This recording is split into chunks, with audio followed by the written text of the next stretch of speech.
ನಮಸ್ಕಾರ ವೀಕ್ಷಕರೇ, ಇದು ನಮ್ಮ ಟಿವಿ ಅರ್ಪಿಸುವ ನಮ್ಮ ಸುರುಚಿ ಕಾರ್ಯಕ್ರಮಕ್ಕೆ ಸ್ವಾಗತ. ಓಕೆ, ನಮ್ಮ ಸುರುಚಿ ಅಡುಗೆ ಮನೆಯಲ್ಲಿ ನೀವು ವಿಶೇಷವಾದ ಖಾದ್ಯ, ವಿಶೇಷವಾದ ಅಡುಗೆಯನ್ನು ಡೈಲಿ ನೋಡ್ತಾ ಇದ್ದೀರಾ. ಹಾಗಾದ್ರೆ ಇವತ್ತು ಸ್ಪೆಷಲ್ ಆಗಿ ನಮ್ಮ ಜೊತೆ ಗೆಸ್ಟ್ ಇದ್ದಾರೆ ಆರ್ಟಿಸ್ಟು. ಇವತ್ತು ಸ್ಪೆಷಲ್ ಆಗಿ ನಮ್ಮ ಸುರುಚಿ ಅಡುಗೆ ಮನೆಯಲ್ಲಿ ಅವರು ಅಡುಗೆ ಮಾಡಲಿಕ್ಕೆ ಬರ್ತಿದ್ದಾರೆ. ಯಾವ ರೀತಿಯ ಅಡುಗೆಯ ಕಲೆಯನ್ನು ನಮಗೆ ತೋರಿಸ್ತಾರೆ ಅಂತ ಕೇಳುವಲ್ಲ. ಹಾಗಾದ್ರೆ ಅವ್ರನ್ನ ಕಾರ್ಯಕ್ರಮಕ್ಕೆ ಬರಮಾಡಿಕೊಳ್ಳುವ. ರೂಪಾ ವಸಂತರವರಿದ್ದಾರೆ, ಅವರನ್ನ ಕಾರ್ಯಕ್ರಮಕ್ಕೆ ಬರಮಾಡಿಕೊಳ್ಳುವ. ಹಾಂ ಮ್ಯಾಮ್, ಕಾರ್ಯಕ್ರಮಕ್ಕೆ ಸ್ವಾಗತ. ನಮಸ್ತೆ. ಹೇಗಿದ್ದೀರಾ? ಚೆನ್ನಾಗಿದ್ದೀನಿ. ಚೆನ್ನಾಗಿದ್ದೀರಲ್ಲ. ಓಕೆ, ನೀವು ಎಲ್ಲಿಂದ ಬರ್ತಿದ್ದೀರಾ? ನಾನು ಪಡುಬಿದ್ರೆಯಿಂದ. ಪಡುಬಿದ್ರಿ ಅಲ್ಲ. ಓಕೆ, ನೀವು ನಾನು ಕೇಳಿಬಿಟ್ಟೆ ಆರ್ಟಿಸ್ಟ್ ಅಂತ ಹೇಳಿದ್ರಲ್ಲ, ಏನು ಆರ್ಟಿಸ್ಟ್ ಮಾಡ್ತಿದ್ದೀರಾ? ಅಂದರೆ ನನ್ನ ಮೊದಲೆಲ್ಲ ಪೇಂಟಿಂಗ್ಸ್ ಎಲ್ಲ ಮಾಡ್ತಾ ಇದ್ದೆ, ಲ್ಯಾಂಡ್ಸ್ಕೇಪ್ ಪೋರ್ಟ್ರೇಟ್ಸ್ ಎಲ್ಲ. ಮತ್ತು ನಾನು ಅದರ ನಂತರ ಒಂದು ಸ್ಪೆಷಲ್ ಆಗಿ ಮಾಡ್ಕೊಂಡು ಹೋದೆ. ನಂದು ಹಾಬಿ ಹೂವಿನ ಮಾಲೆ ಕಟ್ಟೋದು. ಅಂದರೆ ನನಗೆ ಸ್ಥಳೀಯ ಹೂಗಳ ಬಗ್ಗೆ ತುಂಬ ಆಸಕ್ತಿ ಇತ್ತು. ಗೊರಟೆ, ರತ್ನಗಂಧಿ ಹೂಗಳು, ಆ ಥರ ಅದರದ್ದೆಲ್ಲ ಮಾಲೆಗಳನ್ನು ಮಾಡಿ ನಾನು ಅದನ್ನು ಯೂಟ್ಯೂಬಲ್ಲೆಲ್ಲ ಪ್ರಸಾರ ಮಾಡ್ತಾ ಇದ್ದೆ. ಅಟ್ ದ ಸೇಮ್ ಟೈಮ್ ನಾನು ಒಣಗಿದ ಎಲೆ ಮತ್ತು ಹೂಗಳನ್ನು ರಿಸರ್ಚ್ ಮಾಡಿ, ಅಂದರೆ ಒಂದು ಎಲೆ ಎಷ್ಟು ಟೈಮ್ ಬರ್ತದೆ ಅಂತ ಹೇಳೋದು ನೋಡುವಂಥದ್ದು ಮುಖ್ಯದು. ಸೊ ಅದರ ಮೇಲೆ ನಾನು ಹಲವಾರು ಕಲಾಕೃತಿಗಳನ್ನು ಮಾಡಿದ್ದೇನೆ. ಓಕೆ, ನಾವು ಕೇಳ್ಪಟ್ಟ ಹಾಗೆ ನೀವು ಸಾಕಷ್ಟು ಅವಾರ್ಡ್ಗಳನ್ನು ತಗೊಂಡಿದ್ದೀರಿ, ಸಾಕಷ್ಟು ಪ್ರಶಸ್ತಿಗಳನ್ನೆಲ್ಲ ನಿಮ್ಮ ಮೂಡಿಗೆ ಏರಿಸಿದ್ದೀರಾ. ಅದನ್ನೆಲ್ಲ ಆಮೇಲೆ ಅಡುಗೆ ರೂಮಲ್ಲಿ ಮಾತನಾಡೋಲ್ಲ. ಓಕೆ, ಏನು ಸ್ಪೆಷಲ್ ಅಡುಗೆ ಮಾಡ್ತಿದ್ದೀರಿ ಇವತ್ತು? ಇವತ್ತು ಪತ್ತ ಕಾಯಿಸುವುದು ಅಂತ ಹೇಳಿ. ಯಾವುದು ಪತ್ತ ಕಾಯಿಸುವುದು ಅಂತ ಹೇಳೋದು. ಅದೊಂದು ಅಡಿಗೆ ತುಂಬಾ ಅದು ಟ್ರೆಡಿಷನಲ್ ಫುಡ್. ಬಹುಶಃ ಈಗ ಇತ್ತೀಚಿನ ಜನರೇಷನ್ಗೆ ಯಾರಿಗೂ ಗೊತ್ತೇ ಇಲ್ಲದಿರುವಂಥದ್ದು. ಹೆಸರು ಪತ್ತ ಕಾಯಿಸು ಅಂತ ಫಸ್ಟ್ ಟೈಮ್ ಕೇಳಿದ್ರು. ಅಂದ್ರೆ ಅದೇನು ಸ್ವೀಟಾ ಹೇಗೆ? ಇಲ್ಲ, ಸ್ವೀಟ್ ಇಲ್ಲ, ನಾರ್ಮಲ್ ಎಣ್ಣೆ ಏನು ಹಾಕದೆ ಹಾಗೇನೆ ಮಾಡುವಂಥದ್ದು. ಬೆಳಿಗ್ಗೆ ತಿಂಡಿಗೂ ತಿನ್ಬಹುದು, ಸಂಜೆ ಕೂಡ ತಿನ್ಬಹುದು. ಇನ್ನೊಂದು ಚಕ್ಕುಲಿ ಮಾಡುವಂಥದ್ದು. ಚಕ್ಕುಲಿ, ಒಂದು ಚಕ್ಕುಲಿ ಸ್ನಾಕ್ಸ್ಗೆ ನಾವು ಟೀ ಇನ್ನೊಂದು ಪತ್ತ ಕಾಯಿಸು ಅಂತ ಹೇಳಲ್ಲ. ಕಾಯಿಸುವುದು ಪತ್ತ ಹೇಳಿದ್ರೆ ಎಲೆಯನ್ನು ಕಾಯಿಸುವುದು ಅಂತ ಹೇಳಿ. ನೋಡಿ, ಅಲ್ಲಿ ಕೂಡ ಒಂದು ನೀವು ಆರ್ಟ್ ಫಾರ್ಮ್ ಅನ್ನು ಇಟ್ಕೊಂಡಿದ್ದೀರಿ. ಏನು ಎಲ್ಲಿ ನೀವೆಲ್ಲ ಆರ್ಟ್ ಅಲ್ಲಿ ಮಾಡ್ತಿರಲ್ಲ, ಅದನ್ನ ಇವತ್ತು ಅಡುಗೆಯಲ್ಲಿ ತೋರಿಸುವಂತಿದೆ ಅಲ್ಲ. ಓಕೆ, ಒಂದು ಪತ್ತ ಕಾಯಿಸುವುದು, ಇನ್ನೊಂದು ಚಕ್ಕುಲಿ, ಎರಡೊಂದು ಮಾಡಿ ಅಡುಗೆ ಹೋಗುವ. Thank you. ಎಸ್ ಮ್ಯಾಮ್, ಅಡುಗೆ ಮನೆ ಒಂದಾಯ್ತಲ್ಲ. ಈಗ ಫಸ್ಟಿಗೆ ನನಗೆ ಅಲ್ಲಿ ಕುಚ್ಚಲಕ್ಕಿಲ್ಲ ಕಾಣ್ತಾ ಉಂಟು. ಅಂದ್ರೆ ಈಗ ಯಾವ್ದು ಮಾಡ್ತಿದ್ದಾರೆ? ಫಸ್ಟಿಗೆ ಪತ್ತ ಕಾಯಿಸುವುದಲ್ಲ. ಓಕೆ, ಅಂದ್ರೆ ಅದಕ್ಕೆ ಕುಚ್ಚಲಕ್ಕಿ ಯೂಸ್ ಮಾಡುದಾ? ಹೌದು, ಕುಚ್ಚಲಕ್ಕಿ ಮತ್ತು ಯಾವುದು? ತೆಂಗಿನಕಾಯಿ ಮತ್ತೆ ಉಪ್ಪು, ಇಷ್ಟೇ. ಅಷ್ಟರಲ್ಲಿ ರಪ್ಪ ಆಗುತ್ತೆ ಅಂತ? ರಪ್ಪ ಏನಾಗುದಿಲ್ಲ, ತಾಳ್ಮೆ ಬೇಕು ಅಡಿಗೆ ಮಾಡುದಾದ್ರೆ. ಅಂದ್ರೆ ನಿಮ್ಗೆ ಈಗ ಅರ್ಧ ಗಂಟೆಯಲ್ಲಿ ಮಕ್ಕಳು ಬೇಕು ಹೇಳಿದ್ರೆ ಮಾಡ್ಲಿಕ್ಕೆ ಆಗುದಿಲ್ಲ. ಅಂದ್ರೆ ಒಂದು ಅಕ್ಕಿ ಒಂದು 7-8 ಗಂಟೆ ನೆನೆಸ್ಬೇಕು. ಒಂದೇ ನೀವು ಬೆಳಿಗ್ಗೆ ನೆನೆಸಿ ಸಂಜೆಗೆ ತಿಂಡಿಗೆ ಸಹ ಮಾಡಬಹುದು. ಬೇಕಿದ್ರೆ ಇದು ಏನು ದೋಸೆ ಟೈಪ್ ಆ ತರನ? ಇಲ್ಲ, ಇದು ಪತ್ತ ಕಾಯಿಸುದಂತೇವೆ ಹೇಳುದು. ನೀವು ಆಗ್ಲೇ ಹೇಳಿದ್ರಿ ಎಲೆಯಲ್ಲಿ ಮಾಡುದು ಅಂತ, ಮತ್ತೆ ಇಲ್ಲಿ ಎಲೆ ಕಾಣ್ತಿಲ್ಲಲ್ಲ? ಹೌದು, ಅಂದ್ರೆ ಇದು ಮೊದಲು ಪೊಂಗಾರ ಎಲೆ ಅಂತ ಹೇಳ್ತಾ ಇದ್ರು. ಮರ ಇತ್ತಲ್ವಾ, ಆ ಮರ ಮುಳ್ಳು ಇರುವಂತದ್ದು, ಅದರ ಎಲೆಯಿಂದ ಮಾಡುವಂತದ್ದು. ಈಗ ಇತ್ತೀಚೆಗೆ ಬಹುಶಃ ಈ ನಗರೀಕರಣ ದಿಸೆಯಿಂದ ನಮ್ಗೆ ಪೊಂಗಾರದ ಎಲೆ ಕೂಡ ಸಿಕ್ಕುದಿಲ್ಲ. ಬಟ್ ಅದು ಮರ ಕೂಡ ತುಂಬಾ ಎತ್ತರದಲ್ಲಿ ಇರುವಂತದ್ದು. ಕೊಕ್ಕೆ ಹಾಕಿ ಎಲ್ಲ ಎಳೆದು ಸ್ವಲ್ಪ ತುಂಬಾ ತಾಳ್ಮೆ ಬೇಕು. ಬಹುಶಃ ಈಗ ಅದಕ್ಕೋಸ್ಕರ ಏನಾಗಿದೆ, ಆ ಒಂದು ಟ್ರೆಡಿಷನ್ ಪತ್ತ ಅಂದ್ರೆ ಎಲೆ ಅಂತ ಬರ್ತದೆ. ಆದ್ರೆ ನಾವೀಗ ಇವತ್ತು ಎಲೆ ಯೂಸ್ ಮಾಡ್ತಾ ಇಲ್ಲ. ನಾವು ಈ ಕಾಟನ್ ಬಟ್ಟೆ ಅಥವಾ ಪಾಣಿ ಪಂಚೆ ಅಂತ ಏನಾದ್ರು ಹೇಳ್ತೇವಲ್ಲ, ಅದನ್ನ ನಾವು ಯೂಸ್ ಮಾಡ್ತಾ ಇದ್ದೇವೆ. ಪೊಂಗಾರ ಮರದ ಎಲೆಯ ಬದಲಿಗೆ ಈ ಬಟ್ಟೆಯನ್ನು ನಾವು ಯೂಸ್ ಮಾಡ್ತಾ ಇದ್ದೇವೆ. ಕೂಡ ರೆಡಿ ಮಾಡ್ಲಿಕ್ಕೆ ಆಗ್ತದೆ ಅಂತ? ಹೌದು, ಹೀಗೆ ಕೂಡ ಮಾಡಬಹುದು. ಯಾಕಂದ್ರೆ ನಾವು ಬೇಕು ಅಂತ ಎಣಿಸಿದಾಗ ನಿಮ್ಗೆ ಮಾಡುದು ಎಲೆಯನ್ನು ಹುಡುಕಿಕೊಂಡು ಹೋಗುದು ತುಂಬಾ ಕಷ್ಟವೇ. ಆದ್ರೆ ಈ ಟ್ರೆಡಿಷನ್ ಫುಡ್ ಕೂಡ ಮರ್ತು ಹೋಗಬಾರ್ದು. ಅದಕ್ಕೋಸ್ಕರ ನಾವು ಈ ತರ ಮಾಡುವ. ನಾವು ಜಾಸ್ತಿ ಮಾತಾಡಿದ್ರೆ ಇನ್ನು ಅಡಿಗೆ ಬಾಕಿ ಆಗ್ತದಲ್ಲ. ಓಕೆ, ಸ್ಟಾರ್ಟ್ ಮಾಡುವಲ್ಲ. ಹಾಗಾದ್ರೆ ಎಂತ ಬೇಕು ಫಸ್ಟ್ ನಿಮ್ಗೆ? ಇದು ಮಿಕ್ಸಿ ಬೇಕು. ಇದು ನಾನು ಒಂದು 7-8 ಗಂಟೆಗಳ ಕಾಲ ನೆನೆಸಿಟ್ಟಿದ್ದ ಕುಚ್ಚಲಕ್ಕಿ ಮತ್ತೆ ಉಪ್ಪು, ಸ್ವಲ್ಪ ನೀರು. ಹಾಗಾದ್ರೆ ಫಸ್ಟಿಗೆ ನಿಮಗೀಗ ಮಿಕ್ಸಿ ಬೇಕಲ್ಲ? ಎಸ್, ನಾವು ನಾರ್ಮಲ್ ಆಗಿ ದೋಸೆಗೆಲ್ಲ ಅಕ್ಕಿಯನ್ನು ಹೇಗೆ ನೆನೆಸಿರ್ತೇವೆ ಅದೇ ತರ ಅಲ್ಲ? ಅದೇ ತರ. ಒಂದು ಸರಿ ಸ್ವಲ್ಪ ಜಾಸ್ತಿನೇ ಹಾಕಬೇಕು ಕುಚ್ಚಲಕ್ಕಿ, ಸ್ವಲ್ಪ ಜಾಸ್ತಿ ನೆನೆಬೇಕು. ಚಂದ ಮಾಡಿ ತೊಳೆದೇನೆ ಇದನ್ನು ಶುರು ಮಾಡಬೇಕಾಗ್ತದೆ. ರುಚಿಗೆ ತಕ್ಕಷ್ಟು ಉಪ್ಪು ಮತ್ತೆ ನೀರು. ನೀರು ಬೇಕಲ್ಲ? ಸಾಕಾಗುತ್ತಾ? ಬೇಕಿದ್ರೆ ಆಮೇಲೆ ಆ್ಯಡ್ ಮಾಡ್ಕೊಳ್ಬೋದಲ್ಲ? ಓಕೆ, ಇಷ್ಟನ್ನು ನಾನೀಗ ನಿಮಗೆ ಮಿಕ್ಸ್ ಮಾಡಿ ಕೊಡಬೇಕಲ್ಲ?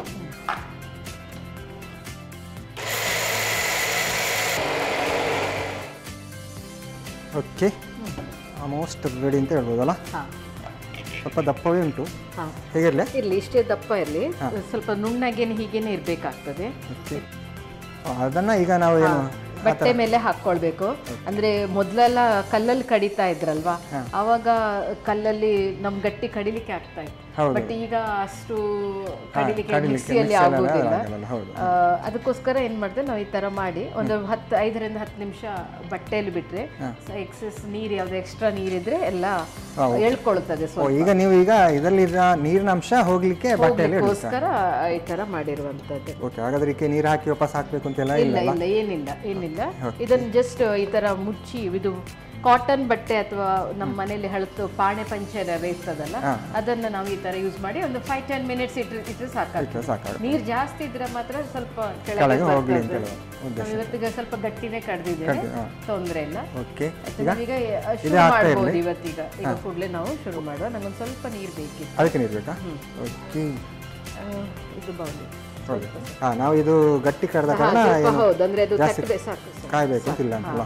ಈಗ ಇದು ಜಸ್ಟ್ ಒಂದು ಉಂಡೆ ಅಷ್ಟು ನಾವು ಕುಚ್ಚಲಕ್ಕಿಯನ್ನು ಈ ತರ ಪೇಸ್ಟ್ ಮಾಡಿರ್ತೇವಲ್ಲ, ಹೀಗೆ ಹಾಕಿ ಈ ಬಟ್ಟೆ ಮೇಲೆ ಜಸ್ಟ್, ಅಂದ್ರೆ ಇದು ನೀರ್ ಹಾಕುದು ಯಾಕಂದ್ರೆ ನಮ್ಗೆ ಸ್ವಲ್ಪ ಸಲೀಸ್ ಆಗ್ತದೆ ಅಂತ ಹೇಳ್ಕೊಂಡು, ಸ್ವಲ್ಪ ಒಳ್ಳೆ ಚಂದ ಶೇಪ್ ಅಲ್ಲಿ ಹೋಗ್ತದೆ, ಮೂವ್ ಆಗ್ತದೆ ಅಂತ ಹೇಳಿ. ಅದು ಈಗ ರೆಡಿಯಾಗಿ ನೆಕ್ಸ್ಟ್ ಈಗ ನಾವು ತೆಂಗಿನಕಾಯಿ ಹಿರಿದಿಟ್ಕೊಂಡು ಅದನ್ನು ತೆಗೆದು ಇದರ ಒಳಗೆ ಹಾಕೋದು. ಗ್ಯಾಸ್ ಆನ್ ಮಾಡಿಟ್ಟು, ಆಕ್ಚುಲಿ ಅಂದ್ರೆ ಫಸ್ಟ್ ಇದು ನಾವು ಮಣ್ಣಿನ ತವೆಯಲ್ಲಿ ಮಾಡುವಂತದ್ದು. ಇದು ಕಬ್ಬಿಣ ತವೆ ಸಹ ಯೂಸ್ ಮಾಡಬಹುದು, ಬಟ್ ಟ್ರೆಡಿಷನಲ್ ಆಗಿ ಯೂಸ್ ಮಾಡುವಾಗ ಮಣ್ಣಿನ ತವೆನೇ ಯೂಸ್ ಮಾಡುವಂತದ್ದು. ಹಾಗಾದ್ರೆ ನಾವೀಗ ಫಸ್ಟ್ ಗೆ ಗ್ಯಾಸ್ ಉರಿಸೋಣ. ಓಕೆ, ಇದು ಬಿಸಿ ಆಗ್ತಾ ಇರ್ಲಿಲ್ಲ, ಒಳ್ಳೆ ಬಿಸಿ ಆಗ್ಬೇಕು. ಅಂದ್ರೆ ನಿಮ್ಗೆ ಒಂಚೂರು ಇದು ಹಾಕಿದ ಕೊಳ್ಳೆ ಬೆಂಕಿ ಮೇಲೆ ಹಬೆ ಬರುವ ಹಾಗೆ ಇರ್ಬೇಕು. ಆ ತರ ನಾವು ಇದೆಲ್ಲ ಯಾವುದು ಓಡ್ ಪಾಲ್ ಅಂತೆಲ್ಲ ಹೇಳ್ತಾರಲ್ಲ ತುಳುವಲ್ಲಿ, ಇದು ತುಳುವಲ್ಲಿ ಹಾಗೆ ಹೇಳಿದ್ರೆ ಓಡ್ ದೋಸೆಗೆ ನಾವು ಕಪ್ಪ ರೊಟ್ಟಿ ಅಂತ ಹೇಳ್ತಾರೆ ತುಳುವಲ್ಲೆಲ್ಲ. ಸೊ ಅದಕ್ಕೆಲ್ಲ ನಾನು ಆವಾಗಲೇ ಅಂದ್ಕೊಂಡೆ ನೋಡಿ ಇದು ದೋಸೆ ತರ ಬರುತ್ತಾ ಯಾವ್ದು ಬರುತ್ತೆ. ಈಗ ನನಗೆ ಕರೆಕ್ಟ್ ನೆನಪಾಯ್ತು, ಇದೊಂಥರ ಒಂದು ರೊಟ್ಟಿ ಟೈಪ್ ಅಲ್ಲಿ ಬರುತ್ತೆ ಅಂತ. ರೊಟ್ಟಿ ಅಲ್ಲ, ಇದು ನಾನು ಹೀಗೆ ಮಾಡಿದೆಲ್ಲ, ಇದನ್ನ ನಾನು ಇಲ್ಲಿಗೆ ಹಾಕಿ ಸರ್ಕಲ್ ಅಲ್ಲಿ ಹಾಕಿದ್ದೆಲ್ಲ, ಇದನ್ನ ಜಸ್ಟ್ ಈ ತರ ಫೋಲ್ಡ್ ಮಾಡುದು. ನಾವೀಗ ಕರ್ಜಿಕಾಯಿ ಕರಂಜಿ ಅಂತ ಹೇಳ್ತಾರಲ್ಲ, ಆ ತರ ಬರ್ತದೆ. ಈಗ ನಾವು ಈ ತರ ಫೋಲ್ಡ್ ಮಾಡಿ ನಾವು ಎಷ್ಟು ಬೇಕೋ ಅಷ್ಟು ರೆಡಿ ಮಾಡಿ ಇಟ್ಕೊಳ್ಬಹುದು, ಅಥವಾ ಒಂದೊಂದೇ ತವೆ ಖಾಲಿ ಆದ ಕೂಡಲೇ ಇದನ್ನ ತೆಗೆದು ಅದಕ್ಕೆ ಹಾಕುವಂತ. ಅಂದ್ರೆ ಈಗ ಅದು ಹಾಗೆ ಮಾಡಿ ನಾವು ಕಾವಲಿಯಲ್ಲಿ ಬೇಯಿಸುದು. ಅದು ಅಂದ್ರೆ ನಿಮ್ಗೆ ಇದು ಸ್ಟೀಮಿಂಗ್ ತರ ಬರುವುದಿಲ್ಲ, ಡೈರೆಕ್ಟ್ ಆಗಿದ್ರೆ ಮತ್ತೆ ಮಣ್ಣಿದು ಒಂಥರ ತುಂಬಾ ಒಳ್ಳೆ ಟೇಸ್ಟ್ ಬರ್ತದೆ. ಇದನ್ನ ಬಿಸಿ ಬಿಸಿಯೇ ತಿನ್ಬೇಕು. ಸ್ಪೆಷಲಿ ಮಳೆಗಾಲದಲ್ಲಿ ಮಕ್ಕಳು ಶಾಲೆ ಹೋಗಿ ಬರುವಾಗ ಸಂಜೆ ಮಾಡಿಟ್ರೆ ಬಂದು ಬಿಸಿ ಬಿಸಿ ತಿನ್ನುವಾಗ ಇವನ್ ಓಲ್ಡ್ ಏಜ್ ನವರಿಗೂ ತುಂಬಾ ಇಷ್ಟ ಆಗ್ತದೆ. ಯಾಕಂದ್ರೆ ಎಣ್ಣೆ ಇಲ್ಲ, ಏನು ಇಲ್ಲ, ಮತ್ತೆ ವೆರಿ ಹೆಲ್ದಿ ಫುಡ್. ದಿಢೀರ್ ಅಂತೇನಲ್ಲ, ಅಂದ್ರೆ ಒಂದು ನೆನೆಸುವ ಟೈಮ್ ಮಾತ್ರ ಜಾಸ್ತಿ, ಮತ್ತೆ ಸ್ವಲ್ಪ ಕಾಯ್ಲಿಕ್ಕೂ ಸ್ವಲ್ಪ ಟೈಮ್ ಜಾಸ್ತಿ ತಗೊಳ್ತದೆ, ಯಾಕಂದ್ರೆ ಕುಚ್ಚಲಕ್ಕಿ ಕೂಡ ಅಲ್ವಾ. ಹಾಗೆ ನಾವು ಇದನ್ನ ರೆಡಿ ಮಾಡಿ ಇಟ್ಕೊಳ್ಳೋದಾ ಹೇಗೆ? ಇಲ್ಲ, ನಾವೀಗ ಒಂದೊಂದೇ ಮಾಡ್ಕೊಂಡು ಹಾಕೊಳ್ಬೋದು ಅಂತ ಹೋಗ್ಬೋದು.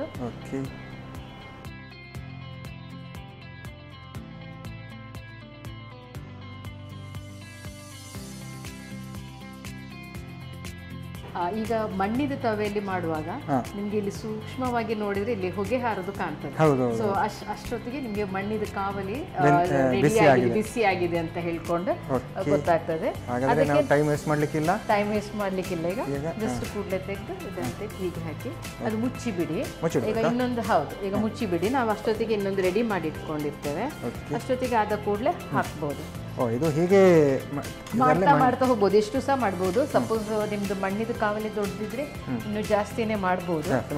ಈಗ ಒಂದು ನಾವು ಹಾಕಿದ್ರೆ ಬೇಕಾದ್ರೆ 2-3 ಒಟ್ಟಿಗೆ ಹಾಕ್ಬೋದು, ಅಥವಾ 7-8 ಸಹ ಹಾಕ್ಲಿಕ್ಕೆ ಆಗ್ತದೆ. ಸೈಜ್ ಸ್ವಲ್ಪ ಸಣ್ಣದ್ ಮಾಡ್ಕೊಂಡ್ರೆ ಸಹ ತುಂಬಾ ಒಳ್ಳೇದಾಗ್ತದೆ. ಮಾತ್ರ ಇದು ನೋಡ್ಲಿಕ್ಕೆ ಮಾತ್ರ ಸೇಮ್ ಕರ್ಜಿಕಾಯಿ ತರ ಕಾಣುತ್ತಲ್ಲ, ಕರ್ಜಿಕಾಯಿ ತರ, ಬಟ್ ಎಣ್ಣೆ ಇಲ್ಲ, ಮೈದಾ ಇಲ್ಲ. It's very traditional. ಕರ್ಜಿಕಾಯಿ ಒಳಗಡೆ ನಾವು ಏನು ಸ್ವೀಟ್ ಎಲ್ಲ ಹಾಕ್ತೇವೆ, ಖಾಲಿ ತೆಂಗಿನಕಾಯಿ ಮಾತ್ರ ಹಾಕ್ತಾ ಇದ್ದೇವಲ್ಲ. ಇದು ಕಾಯಿ ಕೂಡ ಹಾಗೆ ತುಂಬಾ ಜಾಸ್ತಿ ಹಾಕಬಾರ್ದು, ಅಂದ್ರೆ ಇಲ್ಲಿರೋದು ಹೊರಗಡೆ ಕವರು ಹೊರಗೆ ಬರ್ತದೆ, ಕಟ್ಟಾದಾಗೆಲ್ಲ ಇರ್ತದೆ. ಜಸ್ಟ್ ಪ್ರೆಸ್ ಮಾಡಿ ನೀರನ್ನು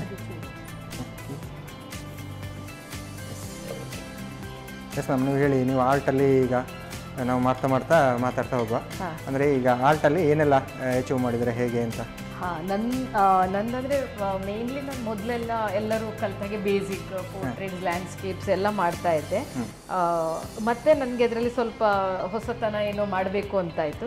ಒಂದು 10 ವರ್ಷದ ಕೆಳಗೆ ನಾನು ಪಡುಬಿದ್ರಲ್ಲಿ ಮನೆ ಕಟ್ಟಿ ನಾವು ನಿಂತಾಗ ಗಾರ್ಡನ್ ಎಲ್ಲ ಮಾಡಿಕೊಂಡೆ. ಆವಾಗ ನನಗೆ ಸ್ಪೆಷಲಿ ಈ ಸ್ಥಳೀಯ ಹೂಗಳ ಬಗ್ಗೆ ಎಲ್ಲ ತುಂಬ ಆಸಕ್ತಿ. ಅಂದರೆ ನಾನು ಚಿಕ್ಕದಿರುವಾಗ ಎಲ್ಲ ಗೊರಟೆ ಹೂ, ನಂದಿ ಬಟ್ಲು, ಮರಜಾಜಿ ಈ ಹೂಗಳೆಲ್ಲ ನಾವು ತಲೆಯಲ್ಲಿ ಮುಡಿಸೋದು, ಯಾರೋ ಅಜ್ಜಿ ಯಾರೋ ಮುಡಿಸೋದು ನಾವು ಹೋಗ್ತಾ ಇದ್ವಿ. ಬಟ್ ಈಗಿನ ಮಕ್ಕಳು ಅದೆಲ್ಲ ಏನೂ ಇಲ್ಲ. ಬಟ್ ಅದು ನನಗೆ ಅದನ್ನೆಲ್ಲ ಮೆಮೊರೀಸ್ ಎಲ್ಲ have to bring it back. ಅದಕ್ಕೆ ನಾನು ಏನು ಮಾಡ್ತಾ ಇದ್ದೆ, ಅದೇ ಗಿಡಗಳನ್ನೆಲ್ಲ ನಡೆಸ್ತಾ ಇದ್ದೆ. ಅಂದರೆ ಅದೆಲ್ಲ ಕಾಸ್ಟ್ ಎಫೆಕ್ಟಿವ್ ಮತ್ತೆ ಲೆಸ್ ಮೇಂಟೆನೆನ್ಸ್ ಕೂಡ. ನಿಮಗೆ ಅದಕ್ಕೆ ಏನೋ ಗೊಬ್ಬರ ಹಾಕೋದು, ನಂದಿ ಬಟ್ಲು ಅದಕ್ಕೆಲ್ಲ ಏನಿಲ್ಲ, ಆ ಥರ ಇತ್ತು. ಸೊ ಅದೇ ಟೈಮಲ್ಲಿ ಏನಾಯ್ತು ಅಂದರೆ ನನಗೆ ಮೇಯ್ನು ನನ್ನ ಗಿಡಗಳ ಹತ್ರವೇ ಜಾಸ್ತಿ ಟೈಮ್ ಸ್ಪೆಂಡ್ ಮಾಡ್ತಾ ಇರುವಾಗ ಎಲೆಗಳ ಬಗ್ಗೆ ನೋಡ್ತಾ ಇದ್ದೆ. ಕೆಲವು ನ್ಯಾಚುರಲ್ ಆಗಿ ಎಲೆಗಳು ಒಣಗಿದ್ರೂ ಕೂಡ ತುಂಬ ಚೆಂದಾಗಿ ಡ್ರೈ ಆಗ್ತಾ ಇತ್ತು, ಅಥವಾ ಫ್ರೆಶ್ ಲೀವ್ಸ್ ಅಥವಾ ಫ್ಲವರ್ಸ್ ಕೂಡ. ಸೊ ನಾನು ಅದನ್ನು ನಾವು ಚಿಕ್ಕದಿರುವಾಗ ಒಳಗೆಲ್ಲ ಇಟ್ಕೊಳ್ತಾ ಇದ್ವಿ. So that was the basic. ಅಲ್ಲಿಂದ ಸ್ಟಾರ್ಟ್ ಮಾಡ್ಕೊಂಡು ಹೋದೆ. ಮತ್ತೆ ನನಗೆ ನನ್ನ ಕಲಾಕೃತಿಗಳಲ್ಲಿ 3D ಎಫೆಕ್ಟ್ ಬರಬೇಕು ಅಂತ ಆಯ್ತು. 3D ಎಫೆಕ್ಟ್ ಎಲ್ಲ ಕೊಡ್ತೀರಾ? 3D ಎಫೆಕ್ಟ್ ಎಲ್ಲ ಕೊಡ್ತಾ ಇದ್ದಾರೆ. ಹಾಗಾಗಿ ಅದು ತುಂಬಾ ಒಳ್ಳೆನೆ ಬಂತು. ಅಂದ್ರೆ ಮೇನ್ ಇದರಲ್ಲಿ ತುಂಬಾ ರಿಸರ್ಚ್ ವರ್ಕ್ ಆಗ್ತದೆ. ಅಂದ್ರೆ ಒಂದು ಎಲೆ ಎಷ್ಟು ಬಾಳಿಕೆ ಬರ್ತದೆ ಅದು ನೋಡ್ಬೇಕಾಗ್ತದೆ. ಯಾಕಂದ್ರೆ ಫಂಗಸ್ ಅಟ್ಯಾಕ್ ಆಗಬಾರ್ದು, ಶುಡ್ ನಾಟ್ ಶ್ರೆಡ್, ಉದುರಬಾರ್ದು, ಅಂಥದ್ದನ್ನೆಲ್ಲ ಗಮನ ಇಟ್ಕೊಳ್ಬೇಕು. ನೀವು ಏನು ಅದರ ಬಗ್ಗೆ ಸ್ಟೂಡೆಂಟ್ಗಳಿಗೆ ಏನಾದರೂ ಹೇಳ್ಕೊಡೋದು ಆ ಥರ? ಖಂಡಿತವಾಗ್ಲೂ ನಾನೆಲ್ಲ ವರ್ಕ್ಶಾಪ್ ಅನ್ನೆಲ್ಲ ಕಂಡಕ್ಟ್ ಮಾಡ್ತೇನೆ, ಕರೀತಾರೆ ಕೆಲವರು. ಮತ್ತೆ ನಮ್ದು ಪಡುಬಿದ್ರೆಲ್ಲೇ ನಾನು ಕ್ಲಾಸ್ ಮಾಡ್ತಾ ಇದ್ದೇನೆ.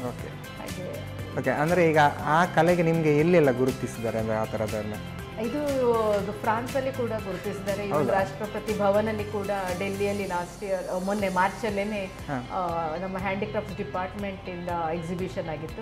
ರಾಷ್ಟ್ರಪತಿ ಭವನದಲ್ಲಿ ತುಂಬಾ ಎಲ್ಲರಿಗೆ ತುಂಬಾ ಮೆಚ್ಚುಗೆ ಆಗಿತ್ತು. ಆಕ್ಚುಲಿ ಎಲ್ಲರಿಗೂ ಮೆಚ್ಚುಗೆ, ಮತ್ತೆ ನಿಮಗೆ ಕೂಡ ಒಂದು ಪ್ರೌಡ್ ಫೀಲ್. ನಿಮ್ಮ ಒಂದು ಪ್ರೌಡ್ ಫೀಲ್. ಯಾಕಂದ್ರೆ ಇದು ನಾನೊಂದು ಸಣ್ಣ ಒಂದು ಹಾಬಿ ತರ ಶುರು ಮಾಡಿದ್ದು. ನನಗೆ ಖುಷಿ ಕೊಡ್ತದಂತ ಹೇಳಿ ಶುರು ಮಾಡಿದ್ದು. ಬಟ್ ಅದು ಈ ಮಟ್ಟಿಗೆ ಬರ್ತದಂತ ನಾನು ಖಂಡಿತ ನನಗೆ ಕೂಡ ಖುಷಿ. ಒಂದು ಆರ್ಟಲ್ಲಿ ಈ ಥರದ ಅವಕಾಶ ಸಿಕ್ಕಿದಾಗ ಎಲ್ಲರಿಗೂ ಕೂಡ ಖುಷಿ. ಆರ್ಟ್ಗಳು ಬೆಳಿಬೇಕು ಅಂತ ಹೇಳುವಂಥದ್ದು. ನೋಡಿ, ಎಲ್ಲ ಕಲೆಯೂ ಕೂಡ ಜೊತೆಗೆ ಈ ಥರದ್ದು ಏನು ಚಿತ್ರಕಲೆ ಆಗಿರ್ಬೋದು, ಈ ಥರ ನೀವು ಮಾಡ್ತಿದ್ದೀರಲ್ಲ ಎಲೆಗಳ ಮುಖಾಂತರ, ಅದು ಕೂಡ ಜಾಸ್ತಿ ಇನ್ನು ಕೂಡ ಹೋಗಲಿ ಮೇಲೆ ಮೇಲೆ. ಅದೇ ಫ್ರಾನ್ಸಲ್ಲಿ ಕೂಡ ಹಾಗೆ ಮೊನ್ನೆ ಜಸ್ಟ್ ಕಳೆದ ತಿಂಗಳಲ್ಲಿ ಇದು ಮೇಯರಿಗೆ ಕೂಡ ಗಿಫ್ಟ್ ಆಗಿ ಕೊಟ್ಟಿದ್ರು, ಒಬ್ರು ಆರ್ಡರ್ ಕೊಟ್ಟು. ಅದು ಕೂಡ ತುಂಬಾ ಒಳ್ಳೆ ಹೆಸರು ಬಂತು. ಯಾಕಂದ್ರೆ ಅಲ್ಲಿ ನಮ್ಮ ಹೆಸರು ಕೂಡ ಪರ್ಮನೆಂಟ್ ಆಗಿ ಉಳಿಯುವಂಥದ್ದು. ನಮ್ಮ ಹೆಸರು ಕೂಡ ಡಿಸ್ಪ್ಲೇ ಇರ್ತದೆ. ಆರ್ಡರ್ಸ್ ಎಲ್ಲ ತಗೊಳ್ತೇವೆ. ಮಂಗಳೂರು ಇಂಟರ್ನ್ಯಾಷನಲ್ ಏರ್ಪೋರ್ಟ್ ಅಲ್ಲಿ ಅದಾನಿ ಅವರು ಪರ್ಚೇಸ್ ಮಾಡಿ ನಂದು ಹೂವಿದು ಮಾಲೆ 8 ಮೀಟರ್ ಏರಿಯಾದಲ್ಲಿ, ಮತ್ತೆ ಒಣಗಿದ ಎಲೆ ಮತ್ತೆ ಹೂಗಳಿಂದ ಮಾಡಿದ ಕಲಾಕೃತಿಗಳು 8 ಮೀಟರ್, ಅಂದ್ರೆ ಟೋಟಲಿ 16 ಮೀಟರ್ ಇದು ಪರ್ಚೇಸ್ ಮಾಡಿ ಅವ್ರು ಹಾಕಿದ್ರು. ಆಮೇಲೆ ಕರ್ನಾಟಕ ಬ್ಯಾಂಕ್ನವ್ರದ್ದು 100th ಇಯರ್ದು ಲೋಗೋ, ಮತ್ತೆ SKF ಮೂಡುಬಿದ್ರೆ ಅವರದು, ಹಾಗೆ ಹಲವಾರು. ಮತ್ತೆ ಕೆಲವುದು ರಿಪೀಟೆಡ್ ಕಸ್ಟಮರ್ಸ್ ಇದ್ದಾರೆ. ಅಂದ್ರೆ ಮೊದಲು ತಗೊಂಡವರು ಕೂಡ. ಇದು ಓಕೆಲ್ಲ, ಹೀಗೆಲ್ಲ ನೋಡಿ ನೀವು ಮಾತಾಡ್ತಿರುವಾಗ ನಾನು ಇಲ್ಲ ಒಳ್ಳೇದಾಯ್ತು. ಅಲ್ಲ ಇದರಂದ್ರೆ ನೀವು ಕಾಯ್ದಿದ್ರೆ ಮಾಡಿದ್ರೆ ತುಂಡಾಗ್ತದೆ. ಇದು ಸರಿನೇ ಕಾಯ್ಬೇಕು, ಮತ್ತೆ ಸ್ವಲ್ಪ ಕಪ್ಪು ಕಪ್ಪಾದ್ರೆ ಮಾತ್ರನೇ ಅದು ಒಳ್ಳೇದಾಗ್ತದೆ. ಆಲ್ ಓವರ್ ಇದು ಇಂಡಿಯಾದಿಂದ ಎಲ್ಲರೂ ಯಾರೋ ನನ್ನ ಫ್ರೆಂಡ್ಸ್ ಎಲ್ಲ ಇರ್ತಾರಲ್ಲ ಬರ್ತಾರೆ. ಅವರಿಗೆ ಯಾವಾಗಲೂ ಮೇಯ್ನ್ ನಿಮ್ದೇನು ಟ್ರೆಡಿಷನಲ್ ಫುಡ್ ಅಂತ ಬರ್ತಾರೆ ಅವರು. ಯಾಕಂದ್ರೆ ಅವರಿಗೆ ಹೋಟ್ಲಲ್ಲಿ ಸಿಕ್ಕುದೆಲ್ಲ ಅಡಿಗೆ ಎಲ್ಲ ಬೇಡ ಆಗ್ತದೆ. ಸೊ ಅವಾಗ ನಾವು ನಾವು ಮೊದಲು ಏನು ತಿಂತಾ ಇದ್ವಿ ಅದನ್ನೆಲ್ಲ ಜಸ್ಟ್ ರಿಕಲೆಕ್ಟ್. ಯಾಕಂದ್ರೆ ತುಂಬಾ ಅವ್ರಿಗೆ ಖುಷಿ ಆಗ್ತದೆ. ಯಾಕಂದ್ರೆ ಈಗ ಎಲ್ಲರಿಗೆ ಏನ್ ಹೇಳುದು, ನಮ್ಮ ಅದೇ ತರದೆಲ್ಲ ಕಡಿಮೆ, ಹಾಗಾಗಿ ಈ ತರದ್ದು ನೀವು ರೆಡಿ ಮಾಡ್ತಾ ಇದ್ರಲ್ಲ. ಎಸ್ ಮ್ಯಾಮ್, ಆಲ್ಮೋಸ್ಟ್ ಈಗ ಬೇಯ್ತಾವಂತಲ್ಲ, ತೆಗೆದ ಅಂದ್ರೆ ಅದು 2 ಸೈಡ್ಸ್ ಸ್ವಲ್ಪ ಸರಿ ಕಪ್ಪಾಗಬೇಕು, ಇಲ್ಲದಿದ್ರೆ ಹಸಿ ಇರ್ತದೆ. ಸೊ ಅದನ್ನು ಗಮನದಲ್ಲಿ ಇಟ್ಕೊಂಡು ಕಾಯಿಸ್ಬೇಕಾಗ್ತದೆ. ಹಾಗೆ ಸ್ವಲ್ಪ ಕಪ್ಪಾದ್ರೂ ಅದು ಒಂಥರ ಟೇಸ್ಟ್ ಒಳ್ಳೇದೇನೆ ಇರ್ತದೆ. ಇದು ತಿನ್ನುವಾಗ ಸ್ವಲ್ಪ ಏನು ಕ್ರಂಚಿ ಬರ್ತದೆ, ಒಂಥರ ಖುಷಿ ಆಗ್ತದೆ ಅದನ್ನು ತಿನ್ನುವಾಗ. ಅದು ಫ್ಲೇವರ್ ಎಲ್ಲರೂ ಚೆನ್ನಾಗಿರುತ್ತೆ. ಮತ್ತೆ ನೀವು ತೆಂಗಿನಕಾಯಿ ಎಲ್ಲ ಹಾಕಿದ ಕಾರಣ ನಾವು ಅದು ಸ್ವಲ್ಪ ಏನು ಟೇಸ್ಟ್ ಅಂತೂ ಗಮ್ಮತ್ ಬರುತ್ತಲ್ಲ. ಇದು ಟೀ ಜೊತೆಗೆಲ್ಲ ಚೆನ್ನಾಗಿರುತ್ತೆ, ತುಂಬಾ ಚೆನ್ನಾಗಿ ಆಗ್ತದೆ. ಇದು ಮಾರ್ನಿಂಗ್ ಬ್ರೇಕ್ಫಾಸ್ಟ್ ಕೂಡ it's really very good. Use ಮಾಡಬಹುದು. ಈಗ ಚಟ್ನಿ ಈ ತರ ಚಟ್ನಿ ಏನೂ ಬೇಡ ನಿಮ್ಗೆ, ಇದು ಬಿಸಿ ಆಚೆ ಮಾಡಿ ಈಚೆಗೆ ಅದಕ್ಕೆ ಏನು ಹೇಳುದು, ನೀವು ಸಪರೇಟ್ ಆಗಿ ಪಾತ್ರೆಯಲ್ಲಿ ಇಡುವ ಅವಶ್ಯಕತೆ ಇಲ್ಲ. ತೆಗೆದು ಸರ್ವ್ ಪ್ಲೇಟಿಗೆ ಹಾಕಿ ಬಿಡಿ ಡೈರೆಕ್ಟ್ ತಿನ್ಬೋದು. ಅಷ್ಟು ಅಂದ್ರೆ ಅದು ಬಿಸಿ ಬಿಸಿನೇ ತಿನ್ಲಿಕ್ಕೆ ಇರೋದು, ಅದು ಮಜಾ ಆಕ್ಚುಲಿ. ಓಕೆ, ಹಾಗೆ ಆಲ್ಮೋಸ್ಟ್ ರೆಡಿ ಅಂತ ಕಾಣುತ್ತೆ. ಆಫ್ ಮಾಡೋದಾ? ಅವಳಿ ಅಂತೂ ಬಿಸಿ ಬಿಸಿ ಹೊಗೆ ಬರ್ತಾ ಉಂಟು ನೋಡಿ. ಆಫ್ ಮಾಡೋದಾ? ಓಕೆ, ಇನ್ನು ಸರ್ವ್ ಮಾಡುವ ಟೈಮಲ್ಲ. ನೀವು ಅದು ಬಾಳೆ ಎಲೆ? ಅಂದ್ರೆ ಇದು ಆಕ್ಚುಲಿ ಅದೇ ಹೇಳಿದಲ್ಲ, ಪೊಂಗಾರ ಎಲೆದು ಮಾಡುದು ಅಂತ. ಹೇಗೂ ನಾವು ಎಲೆಯನ್ನು ಯೂಸ್ ಮಾಡಲಿಲ್ಲ, ಮತ್ತೆ ಅದನ್ನು ಎಲೆಯನ್ನು ಕಾಯಿಸಿ ಎಲೆಯನ್ನು ಇದೇ ತರ ಫೋಲ್ಡ್ ಮಾಡಿ ಕಾಯಿಸುದು. ಅವಾಗ ಅದೇನಾಗ್ತದೆ, ಎಲೆ ಕರಟಿ ಹೋಗ್ಬೇಕು, ಕಾಯಿಸ್ಬೇಕು. ಅದರ ನಂತರ ಆ ಎಲೆ ಕರಟಿ ಹೋಗ್ತದಲ್ಲ, ಅದರ ನಂತರ ಹೀಗೆ ಯೂಸ್ ಮಾಡುವಂಥದ್ದು. ನಾನು ಏನೇ ಇದ್ರೂ ನಂಗೊಂದು ಎಲೆ ಬೇಕೇ ಬೇಕಿತ್ತು, ಹಾಗಾಗಿ ಬಾಳೆ ಎಲೆಯನ್ನು ಯೂಸ್ ಮಾಡಿ ನಿಮಗೆ ಕೊಡ್ತಾರೆ. ಓಕೆ, ಹಾಗಾದರೆ ಬಿಸಿ ಬಿಸಿಯಾದ ಯಾವುದು ಪತ್ತ ಕಾಯಿಸುವುದು, ಪತ್ತ ಕಾಯಿಸುವಂತ ರೆಡಿ ಅಲ್ಲ. ನೀವು ನೋಡಿ, ಬಾಳೆ ಎಲೆ ಅಂತ ಗೊತ್ತಾಗಲ್ಲ, ಹಾಗೆ ಅಷ್ಟು ಚೆನ್ನಾಗಿ ಕಟ್ ಮಾಡಿ ತಂದಿದ್ರು. ನಾರ್ಮಲ್ ಆಗಿ ನಾವು ಅದೇ ಹೇಳಿದ್ರಲ್ಲ, ಪೊಂಗಾರೆ ಎಲೆಯಲ್ಲಿ ಮಾಡುವಂತಹ ಇದು ಅಂತ. ಎಲೆ ಎಲ್ಲ ಕರಟಿ ಹೋದಾಗ ಈ ಥರ ಅದು ಬರುತ್ತೆ. ಟೇಸ್ಟ್ ಅಂತೂ ಗಮ್ಮತ್ ಇರ್ಬೋದು. ನಾರ್ಮಲ್ ಆಗಿ ಇದು ಟೀ ಜೊತೆಗೆಲ್ಲ ತಿನ್ನುವಂಥ ಏನು ತಿಂಡಿ ಅಂತ ಹೇಳ್ಬೋದಲ್ಲ. ಓಕೆ, ಹಾಗಾದರೆ ಟೇಸ್ಟ್ ನೋಡೋಲ್ಲ ಆದರೆ ಈಗ. ಓಕೆ, ರೂಪಾ ಮ್ಯಾಮ್ ಸಾಕಾಗಿರುವಂತಹ ಪತ್ತ ಕಾಯಿಸುವುದು ಅಂತೂ ರೆಡಿ ಮಾಡಿ ಕೊಟ್ಟಿದ್ದಾರೆ. ಹೆಸರೇ ಒಂದು ಸ್ವಲ್ಪ ಉದ್ದ ಉಂಟು ನೋಡಿ, ಪತ್ತ ಕಾಯಿಸುವುದು ಅಂತ. ನಾನು ಟೇಸ್ಟ್ ಮಾಡೋಕೆ ಮುಂಚೆ ಇದನ್ನು ಹೇಗೆ ಮಾಡೋದು ಅಂತ ನೋಡ್ಕೊಬನ್ನಿ.